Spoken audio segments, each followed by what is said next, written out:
The Homecoming, one of the great story of the poet Rabindranath Tagore. The Homecoming. Fatih Chakravarti was ringleader among the boys of the village. A new mischief got into his head. There was a heavy log lying on the mud flat of the river, waiting to be shaped into a mast for a boat. He decided that they should all work together to shift the log by main force from its place and roll it away. The owner of the log would be angry and surprised, and they would all enjoy the fun. Everyone seconded the proposal, and it was carried unanimously. But just as the fun was about to begin, Makkan, Fatih's younger brother, sauntered up and sat down on the log in front of them, all without a word. The boys were puzzled for a moment. He was pushed rather timidly by one of the boys and told to get up, but he remained quite unconcerned. He appeared like a young philosopher meditating on the futility of games. Fatih was furious. "Makkan," he cried, "if you didn't get down this minute, I will thrash you." Makkan only moved to a more comfortable position. Now, if Fatih was to keep his legal dignity before the public, it was clear he ought to carry out his threat. But his courage failed him at the crisis. His fertile brain, however, rapidly seized upon a new maneuver which would discomfit his brother and afford his followers an added amusement. He gave the word of command to roll the log and Makkan over together. Makkan heard the order and made it a point of honor to stick on. But he overlooked the fact, like those who attempt earthly fame in other matters, that there was peril in it. The boys began to heave at the log with all their might, calling out, "1, 2, 3, go!"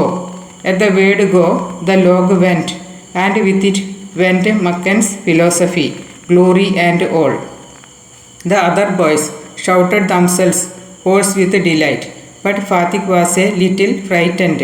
He knew what was coming, and sure enough, Makkan rose from Mother Earth, blind as fate and screaming like the Furies.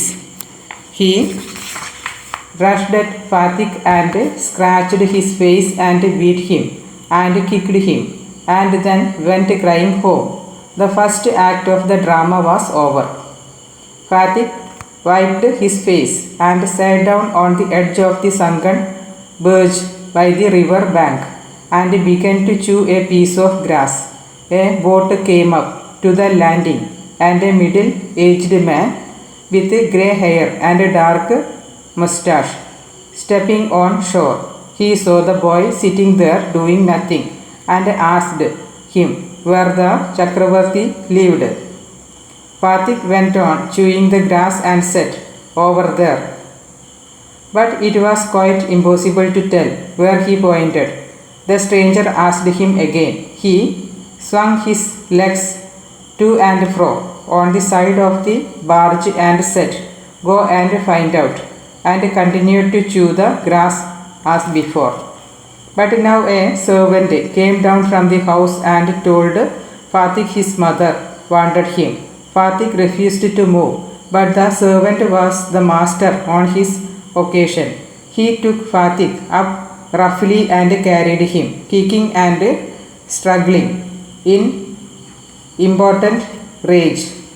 When Fatih came into the house, his mother saw him. She called out angrily, "So you have been hitting Makkan again?" Fatih answered indignantly, "No, I haven't. Who told you that?" His mother shouted, "Don't tell lies." "You have," Fatih said sullenly. "I tell you, I haven't. You ask Makkan." But Makkan thought it best to stick to his previous statement. He said, "Yes, mother, Fatik did hit me." Fatik's patience was already exhausted. He could not bear his injustice. He rushed at Makkan and hammered him with blows. "Take that," he cried, and that for telling lies." His mother took Makkan's side in a moment and pulled Fatik away, beating him with her hands. When Fatik pushed her aside, she shouted out, "What? You villain? Would you hit your own mother?" It was just at this critical juncture that the grey-haired stranger arrived. He asked what was the matter. Fatik looked sheepish and ashamed. But when his mother stepped back and looked at the stranger, her anger was changed to surprise, for she recognized her brother and cried, "Why, Dada? Where have you come from?" As she said these words, she bowed to the ground and touched his feet. Her brother had gone away soon after she had married, and he had started business in Bombay. His sister had lost her husband while he was there. Bishambar had now come back to Calcutta and had at once made enquiries about his sister. He had then hastened to see her as soon as he found out where she was. The next few days were full of rejoicing. The brother asking after the education of two boys. He was told by his sister that Fatik was a perpetual nuisance. He was lazy, disobedient and wild, but Makkan was as good as gold, as quiet as a lamb, and very fond of reading. Bishambar kindly offered to take Fatik off his sister's hand and educate him with his own children in Calcutta. The widowed mother rapidly agreed. When his uncle asked Fatik if he would like to go to Calcutta with him, his joy knew no bounds, and he said, "Oh, yes, uncle," in a way that made it quite clear that he meant it. It was an immense relief to the mother to get rid of Fatik. She had a prejudice against the boy, and no love was lost between the two brothers. She was in daily fear that he would either drown Makkan someday in the river, or break his head in a fight, or run him into some danger. At the same time, she was a little distressed to see Fatik's extreme eagerness to get away. Fatik, as soon as all was settled, kept asking his uncle every minute when they were to start. He was on pins and needles all day long with excitement and lay awake most of the night. He bequeathed to Makkan in perpetuity his fishing rod, his big kite and his marbles. Indeed, at this time of departure, his generosity towards Makkan was unbounded. When they reached Calcutta, Fatik made the acquaintances of his aunt for the first time. She was by no means pleased with this unnecessary addition to her family. She found her own 3 boys quite enough to manage without taking anyone else, and to bring a village lad of 14 into their midst was terribly upsetting. Bishambar should really have thought twice before committing such an indiscretion. In this world of human affairs, there is no worse nuisance than a boy at the age of 14. He is neither ornamental nor useful. It is impossible to shower affection on him as on a little boy, and he was always getting in the way. If he talked with a childish lisp, he is called a baby, and if he answers in a grown-up way, he called impertinent. In fact, any talk at all from him is resented. Then he is at the unattractive growing age.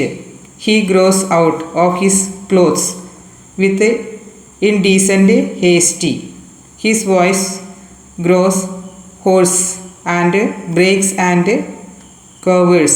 His face grows suddenly angular and unsightly.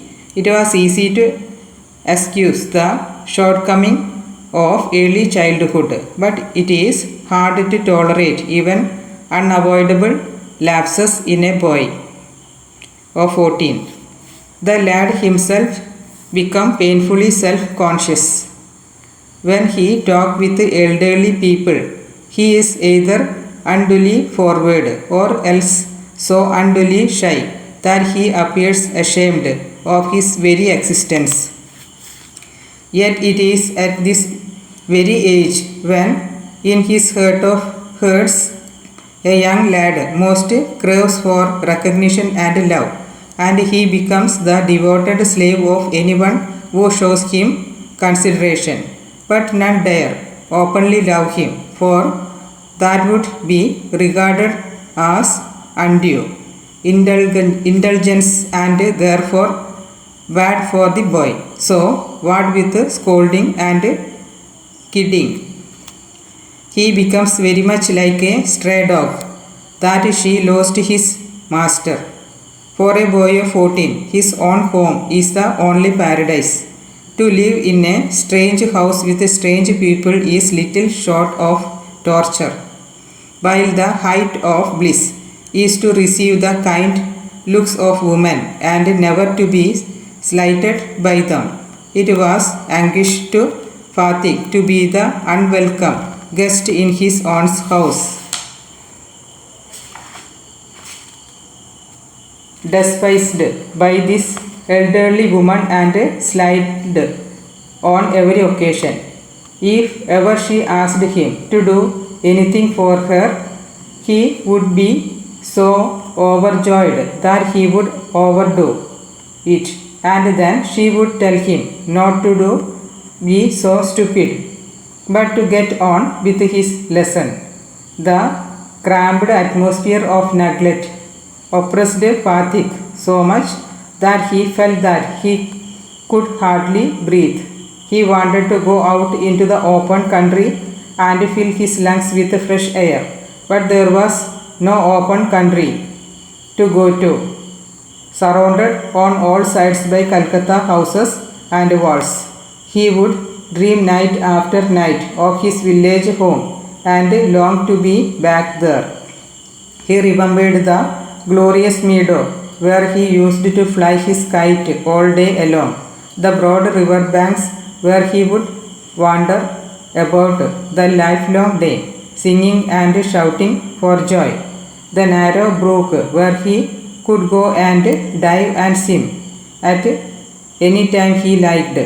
He thought of his band of boy companions over whom he was despot, and above all, the memory of that tyrant mother of his who had such a prejudice against him, occupied him day and night, a kind of physical love like that of animals, a longing to be in the presence of the one who is loved, an inexpressible wistfulness during absence, a silent cry of the inmost hurt for the mother, like the loving of a calf in the delight. This love, which was almost an animal instinct, agitated the shy, nervous, lean, uncouth and ugly boy.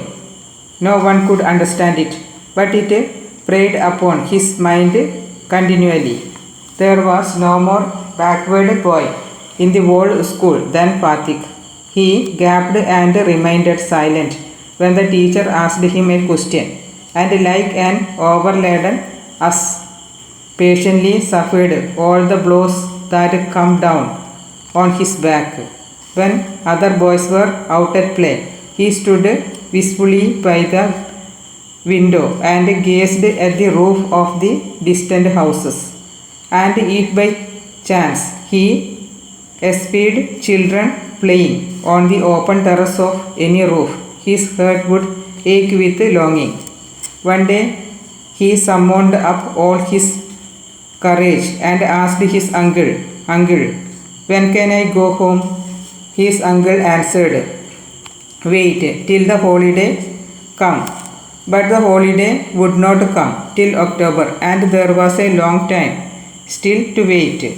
One day Fatik lost his lesson book. Even with the help of books, he had found it very difficult indeed to prepare his lesson. Now it was impossible. Day after day, the teacher would cane him unmercifully. His condition became so abjectly miserable that even his cousin were ashamed to own him. They began to jeer and insult him more than the other boys. He went to his aunt at last and told her that he had lost his book. His aunt pursued her lips in contempt and said, "You great clumsy country lot, how can I afford, with all my family, to buy you new books 5 times a month?" At night, on his way back from school, Fatik had a bad headache with a fit of shivering. He felt he was going to have an attack of malarial fever. His one great fear was that he would be a nuisance to his aunt. The next morning, Fatik was nowhere to be seen. All searches in the neighborhood proved futile.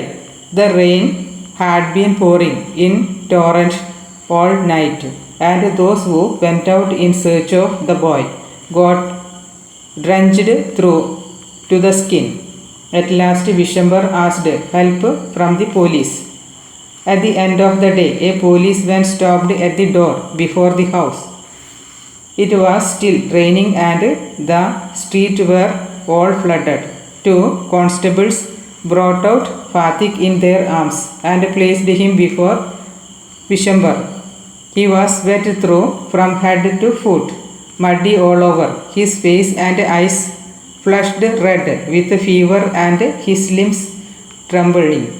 Vishwambar carried him in his arm and took him into the inner apartments.